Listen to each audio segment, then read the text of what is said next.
The Ride Home Rants podcast is brought to you by Reaper Apparel Company. Reaper Apparel offers a casual line of superb fit, finish, and comfort. We design for those who refuse to die slowly and choose to live untamed. For those who aren't afraid to face the dark, for the ones that thrive in it, and for those who can appreciate life through a grim lens. That's Reaper Apparel Company. Go to the link in the description of this episode, use the promo code Mike Bono, and get 10% off. Also, the Ride Home Rants podcast is brought to you by my own personal merch store, the Stupid Should Hurt merch store. I have hats, I have t-shirts, hoodies, coffee mugs, water bottles, notebooks, you name it, I've got it. The description and the link for that will be in the description of this episode.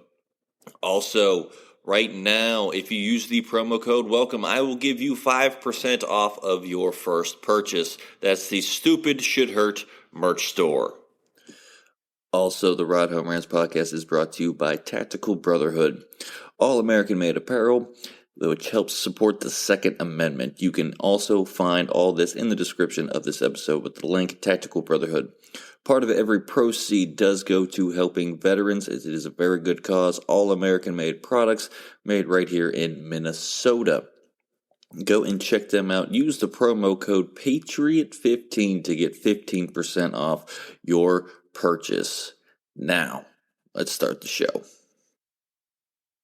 Welcome, everybody, to another episode of the Ride Home Rants podcast. This is, as always, your host, Mike Bono. I have a great guest for us today. He has played football overseas. He was an MVP quarterback. He's won national titles. He's also played for and coached with former guest Hal Mumme, who was recently just on the show. But Stan Bedwell joins the show. Stan, thanks for joining, man. Happy to be here, man.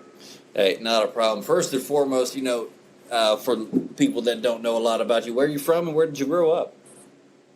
Originally from a small town on the border of Arkansas and Texas called Mineral Springs, about 20 minutes from the Texas border, Arkansas side. About 1,000 people. Was there until I graduated high school and went to small colleges in Arkansas for a couple of years, transferred 1 year to a school up in North Dakota, and then started the European career. And I played or coached, usually both, every year from 06 to 19 in Europe, and then came back to the States, coached college ball, and I coached college ball a lot in the off season of the year, because Europe's usually spring and summer, and then I go coach college ball in the fall, and came back in 19, coached in Minnesota, planned to go back in 20, play again, and this little thing called COVID come up, and that kind of derailed that year, but kind of worked out pretty cool, because in 21, I got the call from Mumme to go work with him in the spring league, got to play and coach there. That was a lot of fun. And then last year I got to play my last game with the only team in Iceland. One team there on the island, and they bring in teams from other countries to come play them. So went there originally to coach, and luck would have it, the quarterback got hurt, so I had to play. That's how it always seems to happen, right? Next man up, always that mentality, right? Yes, sir. But, so, in college, you were a two-sport athlete. You played baseball and football, and you actually played for Trinity Bible College in North Dakota. So, what was the recruiting process like? You said, from Arkansas, Texas border. How did you end up in North Dakota, and what was the recruiting process like for that? I was just there for one semester. I mean, my entire college football career was one semester at probably the worst college football program in the country in North Dakota.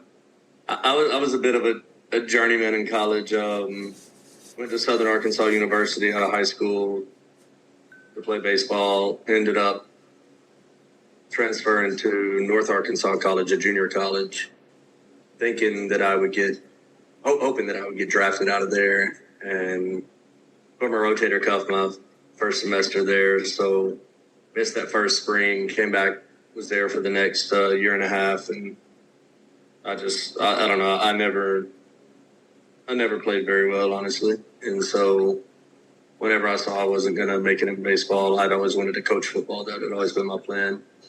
So I kind of figured probably my best bet would be to find any college that would take me to let me come be on the football team just to practice. I mean, I didn't even start in high school. At a school, we had 25 guys on our roster, and I didn't play or played very sparingly.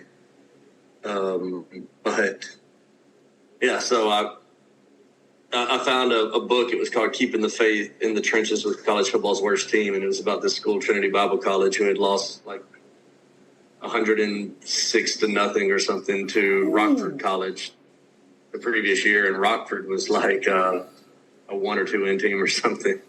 So I was like, I could probably play there, and yeah. So the head coach at the time, Jim Dotson, talked with him, and he brought me in. We had probably 35 guys in fall camp, and I started a couple. But how I got there, I sent VHS tapes of my limited playing time to tons of small colleges. I just went online and got their address and sent them VHS tapes because we didn't have huddle back then.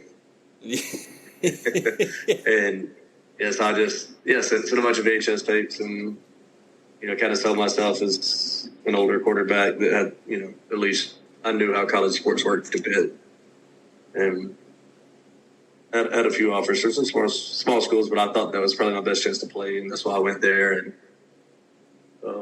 started at quarterback early in the year and hurt my shoulder not running out of bounds trying to run over a guy that was a lot bigger than me in like our second game, and so I ended up. I mean, we had so few guys that I was like, I could still play somewhere, so I ended up playing receiver and safety the rest of the year, and did good enough to get all conference doing that. And our head coach, Coach Dotson, he coached in Europe previously. And one night he was just talking to me about that, and I was like, oh, that's cool. And I went home and looked it up, and then kind of started doing the same thing, sending my limited college film to the European teams. And I found one that would take me. I went there, and I did really terrible. I actually got cut midway through the season and was like, okay, clearly I'm not a football player. I played since I was a little kid, and I started in more games in Europe than I ever did in any level in youth to high school. And I was like, well, I'm not a football player apparently. And I was just like, yeah, I'm done with it. And went back home to finish up school and got an email from a team in Finland that was like, hey, do you want to come here? We'll give you $500 a month. It was Corey Bears, where Mike Leach actually had coached many, many moons before that. And I went there and did really well. And next year went to Serbia, won a championship. And then the next year won a championship in Serbia. And then after that, I was getting offers from all over the place. And that's kind of my draw with Coach Mumme, because after my first 2 years, I'd done okay. But that third year, I learned the air raid, and I went there and ran the air raid in Europe. I think the most I'd ever thrown for in a season was like 2,000 yards in 12 games. That was a year in Finland. But then the first year in the air raid, I threw for like 569 my first game. And I was like, oh, this is pretty cool. Yeah. And ended up throwing for like 4,400 that year. And so I've kind of been a believer of the system since then, and a follower of Coach Mumme and all of those guys. Yeah, I mean, I still remember playing back in high school because we had it was considered a bigger school in West Virginia where I grew up, but being a receiver, when I first got there, we were a running powerhouse I-back team. We ran the ball 60% of the time in the games, and then come sophomore year, here comes this air raid, spread them out offense. And at first, everyone was against it. Like, no way this is going to work. It's West Virginia football. Everybody runs the ball. It's powerhouse football. And we absolutely tore up with the air raid offense. And being a receiver, at first, I was like, this is great. I'm going to get even more chances to get in. Yeah. Typically, we're only running 2 receivers. Now we're running 4 and 5 wide receivers. So it's like, all right, we don't have a lot of tall receivers in West Virginia. I mean, I graduated at 6'5", and yeah, everyone in West Virginia wasn't over 5'9", so it's like I got a pretty good chance of getting in the game. But kind of like what you were saying, hurt your shoulder.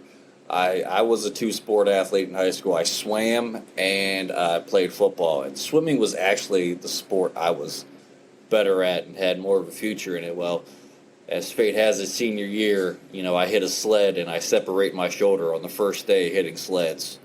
And didn't know I separated and played the entire season on it and missed my senior year of swimming and lost every scholarship known to man, except for one school, which was Bethany College in West Virginia, a little D3 school. And, they worked with me, so it was kind of like you. I had no plans to go anywhere for football. And I'd always told people, I think I'd make a better coach than I did a player. Yeah. And just never really came to fruition. But, it's led me down the path of being a comedian, which is always fun and a complete change of pace. But, you take things that you've learned. And I know how hard it was playing and doing one sport in college. You were a two-sport athlete in college. So what was that like, being able to balance two sports and school? I mean, I was never two sports at the same time, because the only time I played football was when I went to Trinity, and that was just for the fall semester. After that, I got out of there and went. I felt like if I would have stayed at the Bible college for more than one semester, God probably would have struck me dead. Okay. I was waiting for the lightning to shoot down every day out there. Got in and got out, right? Yeah, I mean, it was a lot of good guys, and I still keep in touch with some of them. Our defensive coordinator at the time, who was later the head coach, Eric Slavoski's one of my best friends still. And I held a big air raid clinic here in Bristol back in March, and had Coach Mumme and brought Matt Mumme and a bunch of those guys. And, I got Coach Slavoski to come and talk at that clinic, so still a really good relationship there. So I mean, I love the time up there, but I mean, it was really one of those things where, you kind of act like you're a bit more religious than you are to get into the school, and you're kind of sneaking out of the dorms at nights after the 9:00 curfew or whatever we had, and living as close to a normal college life as you could. It wasn't for me. I mean, I probably should have bought into their ways a little bit more, and maybe I'd be a bit better person right now. It's funny looking back on things and the decisions you would make. So I definitely get that. But playing overseas, we've had a couple of guys on that have played football overseas, and I mean, you seem to do pretty well, MVPs as a quarterback, national titles, and and a Hall of Famer in the European Football League from what I could see. So what was the experience really like for you coming from the States and then going overseas? Because it's a completely different style of game, if I'm not wrong, right? I mean, the wildest thing was just seeing, say, from when I went there in 2006 to when I played my last year in 2019, just how much the game developed. More than anything from a just technical level, coaching level, that, and when I first went over the first few years, it was really basic. And then you had, by 2016, 17, you're seeing all the schemes that you're seeing in college and stuff being ran on teams in Europe, and probably more Americans playing, definitely more Americans playing, and also more Europeans that are going and playing college football in America, and then coming back with that experience. So I'd say the game progressed a lot over time, but the weirdest thing about it is probably that unless you're playing in one of the very best leagues, you'll have a team where the starting outside linebackers look like high school small level high school players. Maybe one of them is only 17 years old or 18 and should be in high school. Then maybe the middle linebacker played 4 years in the NFL or something. Okay, so it's a big mixed group of people. The two deep tackles in front of them, one of them is a former Division I starter, and then the other one is that 17-year-old kid's dad who's been playing for 40 years on the team. And he's got I've had teammates that the rest would yell on about not having hit pads, so they go and throw like cigarette cartons into their pants there for hit pads and stuff. So, yeah, you see some different stuff over there. And the better leagues just ran really well, but, some of the Eastern European leagues and things like that where the game is still really young, it can be pretty wild at times. Yeah, I mean, from what I've seen, because, I follow everybody that's come on the show, and, sometimes, it's tough to catch those European games on YouTube or wherever they're streaming them at, because it's normal time over there, but it's 4, 5, 6 o'clock in the morning over here, and you're getting up, you're watching a football game, which is weird to think about. And even when they play the NFL game in London, everyone's like, "Oh, you getting up to watch that game?" It's like, you know what? I'll catch the highlights on SportsCenter when I wake up. Sunday's like my only day to sleep in ever. So, but it's the Super Bowl was always terrible because you go over and usually would go over when you get signed, normally in January. So the Super Bowl is going to happen a few weeks after you get there. And that's always kind of like most American football teams in Europe will host a party in whatever their city is. Usually, some restaurant or bar or something like that. And, you'll have a big showing of the game and stuff like that. And, maybe there's a display with cheerleaders, different things like that. They kind of, it's like the one day that they really celebrate the sport.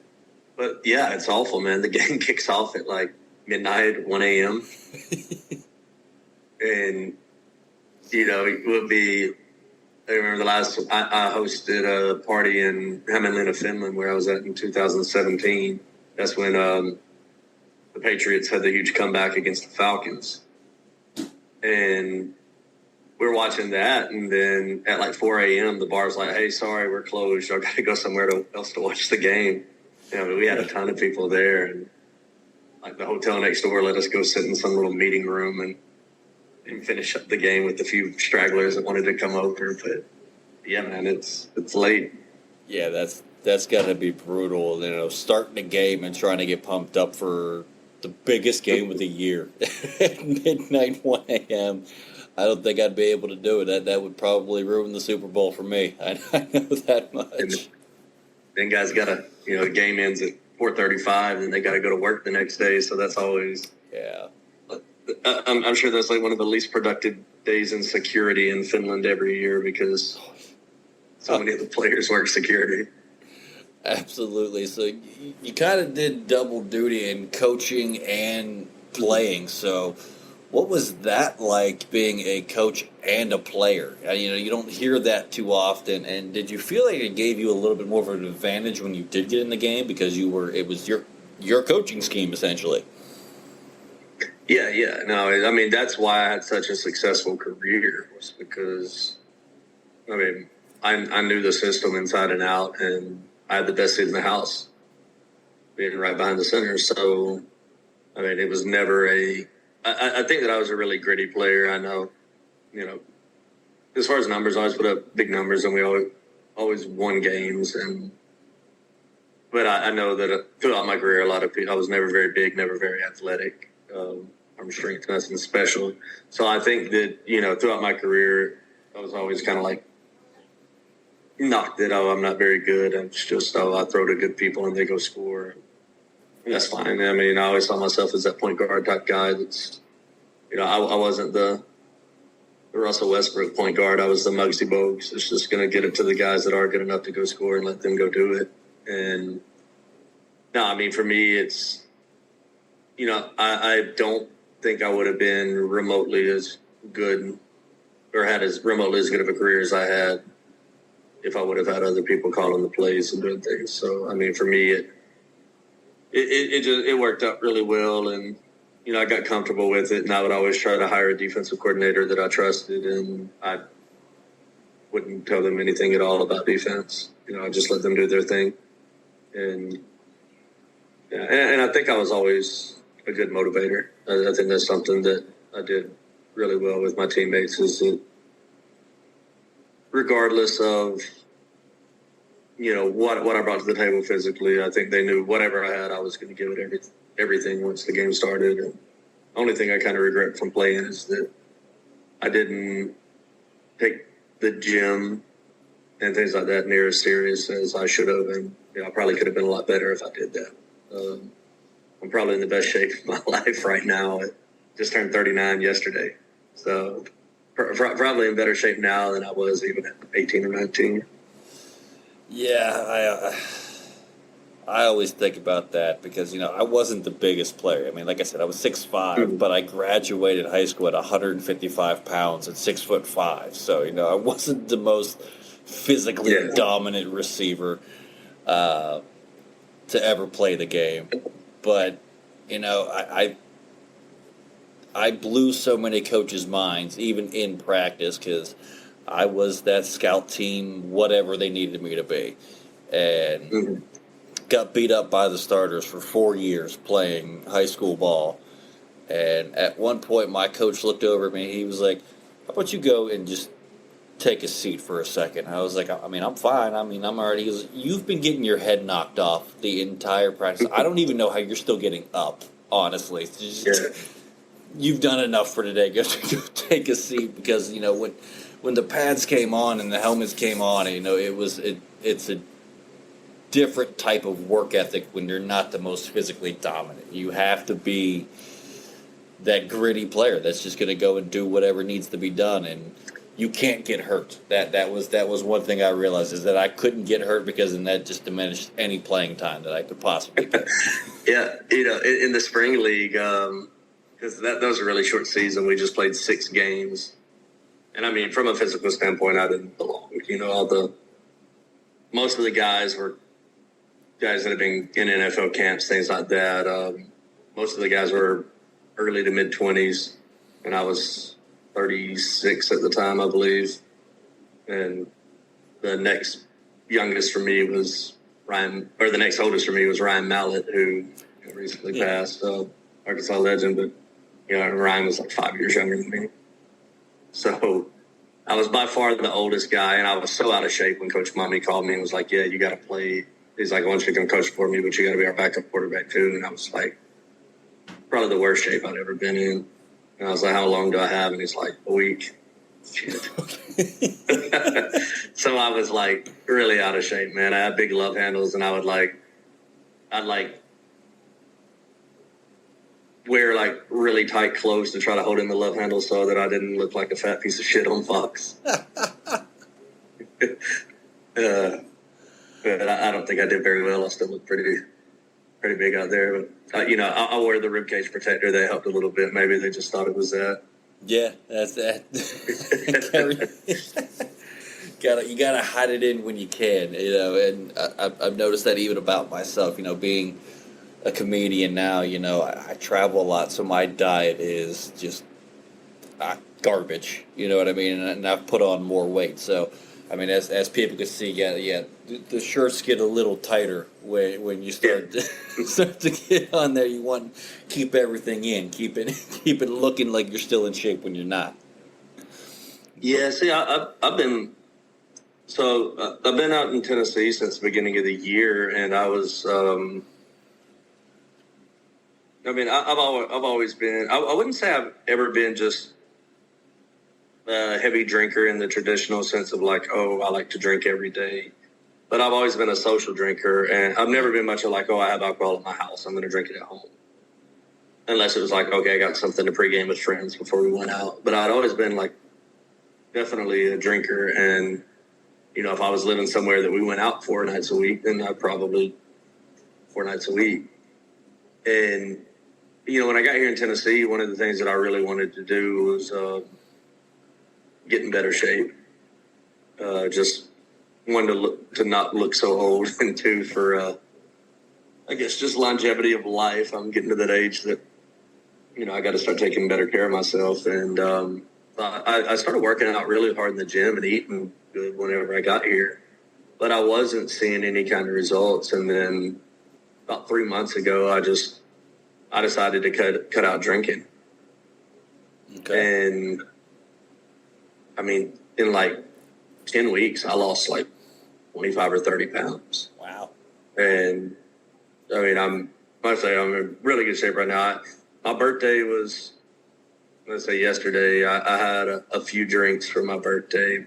And some friends are like, oh, so you're back. And I'm like, no, I was like, I'll drink from time to time. I didn't stop drinking because of like a moral issue or something bad that happened. It's just right now I'm more focused on being in good shape and feeling better and sleeping better. And I'm really enjoying working out, even for all the years that I did have to work out, for teams I was on or schools I was at. I always hated the gym. I was like, man, weights are heavy. Why would I want to lift?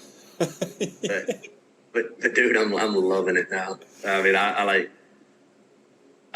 go to bed at night. And I'm like, man, I look forward to it like it's game day the next day. I'm like, God, I can't wait to get in the gym tomorrow.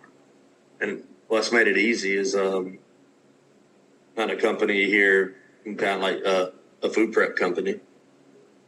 Okay. And so, it's about $10 a meal, but the macros and it's all really healthy and the different things, steak, chicken, whatever like that. And I just go pick it up every Sunday. And pretty much I pick up 10 meals on Sunday and I eat around noon and around 6 p.m. So I fast the other 18 hours out of the day. I just drink water and black coffee. But other than that, I ate at 12, I ate at 6, and I eat whatever that food is. And other than that, just some whey protein and nothing more. Yeah, I mean, I know people that do the intermittent fasting, and it works for them.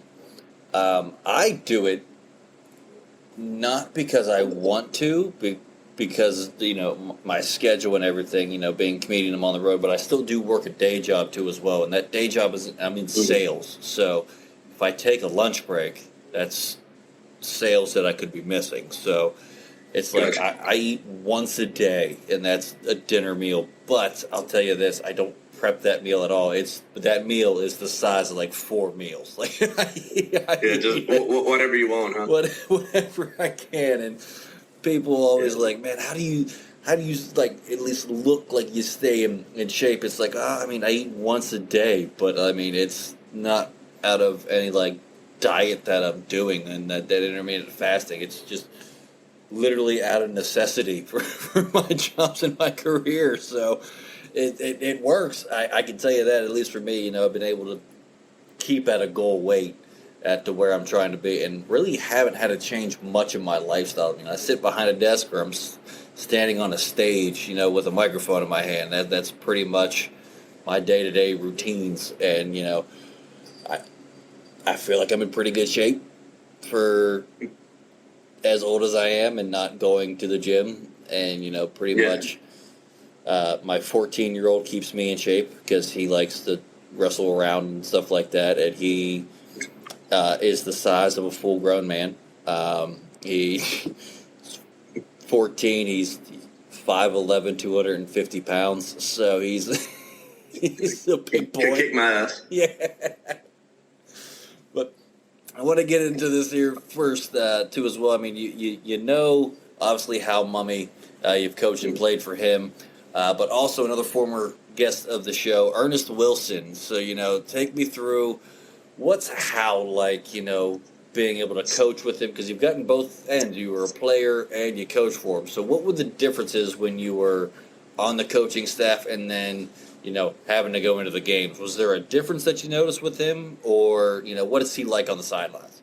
He's my relationship with Coach Mumme goes back to 2015.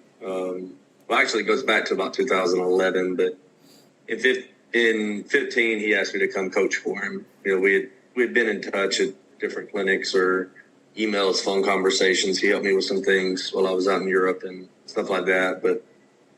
And I went to some of their clinics, and it kind of built a relationship with his son, Matt, who's offense coordinator at Colorado State. And, so in 15, he asked me to come coach for him. And so I coached for him at Belhaven College in Mississippi back in 2000. Sorry, my dog is licking his crotch right now, and it's really annoying me. It's all right. Got to stop when it's on camera now. Yeah, I just hear this most awful sound over there, and I'm trying to trying to keep my focus. Plus, I always leave cartoons on for my dog whenever I leave.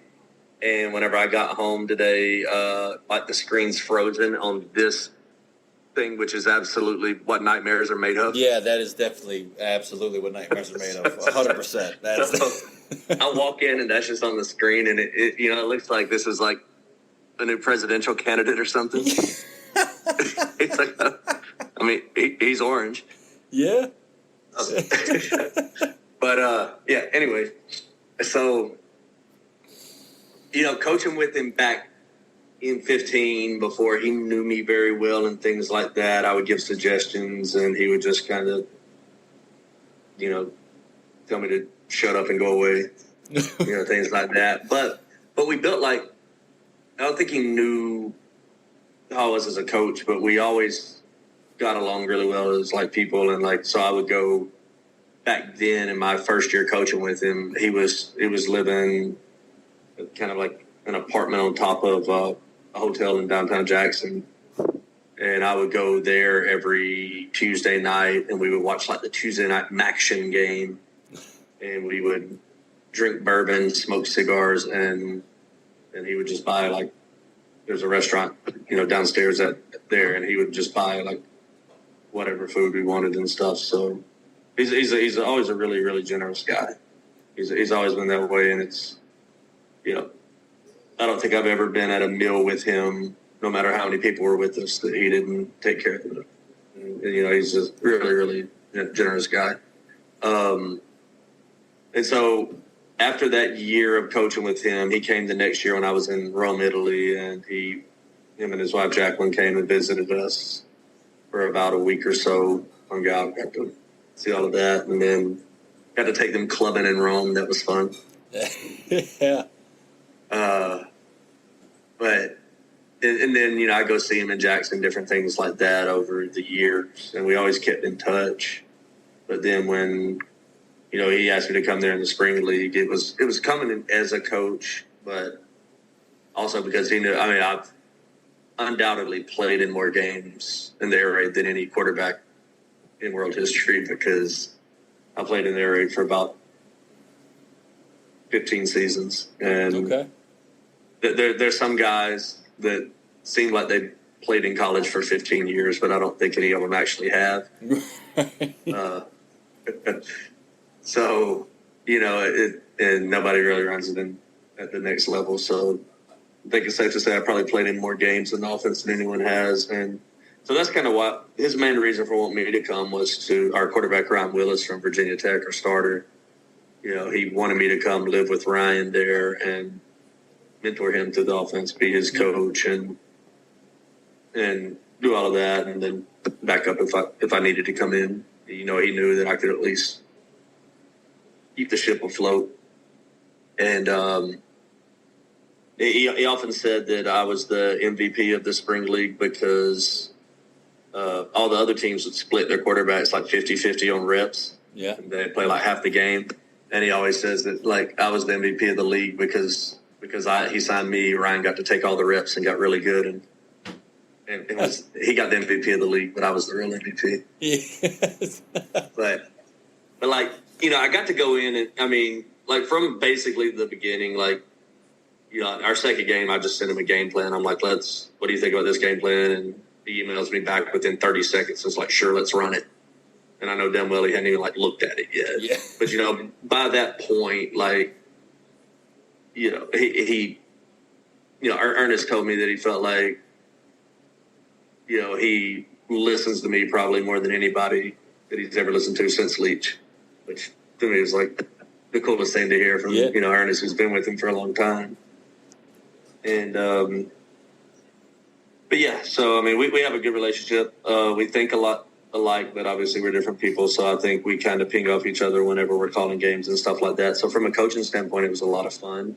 The game that I did get to go in at quarterback, I went in, and he was pretty pissed at me actually, because he was just wanting us to run the ball and get out of there. But I was like, well, shit, it's my time to shine. I want to throw. So I threw the ball, I went in and I just called all the play. I never even looked to the sideline. He was probably over there, signaling run plays to me, and I'm just out there.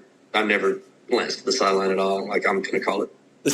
So, called some runs and stuff. And then we had a run called, and we had an option to throw a screen off of it, and I threw a screen, and then Ben Putman, our receiver from Nevada, he played for Coach Mumme's son in Nevada. He just made like a circus run into the end zone. So I threw this little screen out there, and he did all the work. And then I got to be like on a Fox commercial for about a month, like jumping into our linemen's arms and stuff, all because Ben made a really good play. It's about the people around you as quarterback. You know what I mean? That's awesome to hear, to have that relationship, especially with a coach and somebody that was coaching you and that you were coaching with, that you guys can balance that relationship. That's absolutely awesome. Yeah, man, it's so awesome because I remember when I first met him, I was like starstruck because I've been a huge fan of Coach Mumme and Coach Leach ever since they were at Kentucky. I went and watched Tim Couch and Kentucky play against Arkansas at War Memorial Stadium in Little Rock at the shootout. My Razorbacks won the game, of course. But I was just blown away by how much they were throwing the football. I was like, man, this is so cool. This is what I want to do. So whenever I play PlayStation 1 or PlayStation 2 NCAA football, I'd always do dynasties with Kentucky and the hefty lefty Jared Lorenzen and just go 5 wide and throw it like every single play. And, and I was just like, man, I love this. This is the kind of stuff that I want to do. And so he was always like larger than life to me, kind of. And then, when I met him, and it was the same way, like when I met Coach Leach, they were more interested. Like, they thought it was so cool, like my history in Europe and things like that, and they're really, really inquisitive guys. And the craziest thing is, before I ever even met Coach Leach, I probably heard him talk for 30 hours. And probably talked to him some during that because Coach Mumme would have him on speakerphone a lot, and they would just shoot the shit. But man, it's like the weirdest thing. Like when you hear both of them talk, they sound like the same person on the phone because they're just so, they're so laid back, and it's like, hey, I'm just happy to be here. Thanks, Mike. But I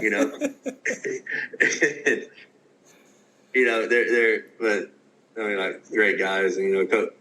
It was really, really. We actually, me and Coach Mumme went and coached the All-Star game in Mexico City at the end of the year and against the Mexican All-Stars. And we were at the airport in Mexico City when we got the call about Coach Leach.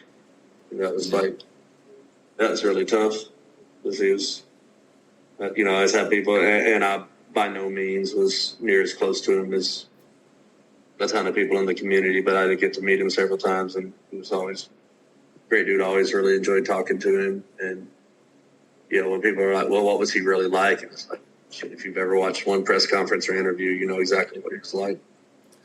Yeah. That wasn't 100% there. He was as genuine of a guy as I think you'll ever meet.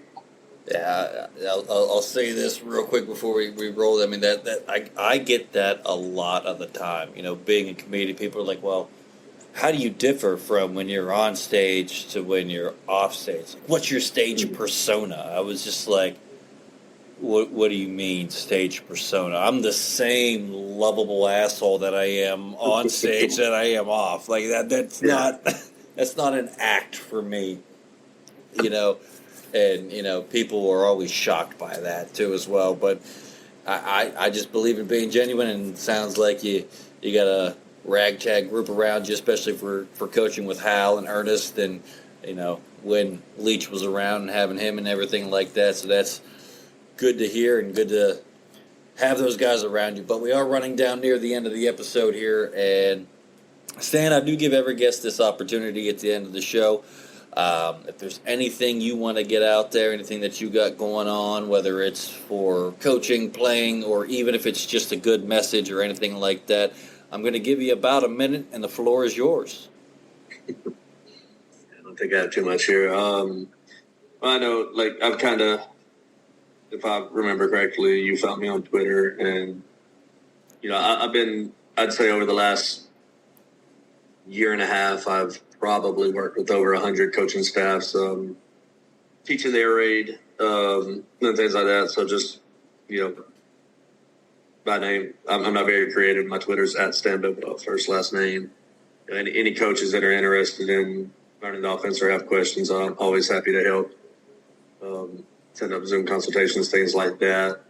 Other than that, just probably what Coach Mumme talked about at the end. We're working on that International Football Alliance in Mexico and in some of the southern states, and just had another big tryout in December, in Dallas on Sunday, and another one coming up in Florida soon, and just announced one in Ohio. But we're pretty excited about that. That's kind of when you talk about a ragtag bunch. You got Mumme there, and Art Browse has been announced, and it's looking like Nick Rolovich is probably going to be part of the league, and there's a couple other names that Noah Mazzone's been a part of it for a while now doing things, but a couple others that I guess can't really talk about yet that are all just as big or if not bigger names than the ones that are in there now. And I think it's going to be a really cool thing. It's been a lot of work put into it, and I think everybody's really skeptical right now about any new leagues that are starting. And I think the business plan of it's smart. They're not going out saying, hey, we're trying to compete right away with XFL or USFL by how much we're paying or things like that. It's going to be a bit more modest, but I think they're doing it with the plans for it to be a long-term thing, and really excited about that. But that's just, if you want more information, it's just ifa.football is the website, and it's the International Football Alliance. But yeah, I think there's going to be a lot of news on that coming up now and in the fall. Hoping for a draft, and draft's supposed to be set for December, and then supposed to kick off next June. So ready to get back with Coach Mumme and most likely Ernest and a bunch of those guys, and kind of, as Mumme always says, trying to get the band back together. Yeah. Absolutely. I've been excited about the IFA since Coach Mumme talked about it on here, so I'm really hoping this gets off the ground for you guys, and I'm really looking forward to getting to see how it all comes together. And it's exciting.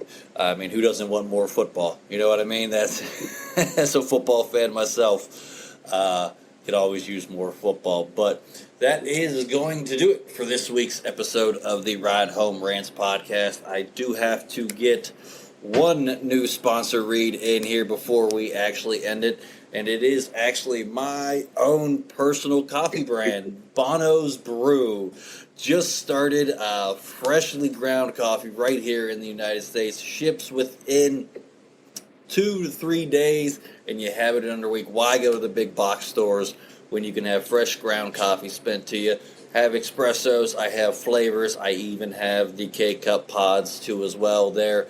You can find all of those at bonosbrew.myshopify.com. You can find it there. Everybody who's listening to this, use the promo code RIDEHOMERANTS, and you will get 5% off of your first purchase. That is going to do it for this week's episode of the Ride Home Rants podcast. I want to thank Stan Bedwell and his wonderful dog. I don't even think I got the name of it, but this is Bobby. Bobby, for coming on the show. This was a lot of fun to talk to you. As always, if you enjoyed the show, be a friend, tell a friend. If you didn't, tell them anyways. They might like it just because you didn't. That's going to do it for me, and I will see y'all next week. The Ride Home Rants podcast is brought to you by Dubby Energy. Energy drinks made for gamers, streamers, and podcasters alike. For gamers, streamers, and podcasters alike. Go to the link in the description where you can find the best energy drinks out there. Less caffeine than a cup of coffee. Also, no jitters and no crash afterwards. Use the promo code Mike Bono and get yourself 10% off. Also, the Ride Home Rants podcast is brought to you by my favorite sponsor of the show, and that is Shankit Golf. Golf apparel made for the everyday golfer. We might not go out and shoot a 6 under par. We're probably going to shoot a 6 over par, but This is going to give us the gear that's going to help us rock it on and off of the course. Go to the link in the bio, use the promo code Mike Bono, and get yourself 10% off there as well.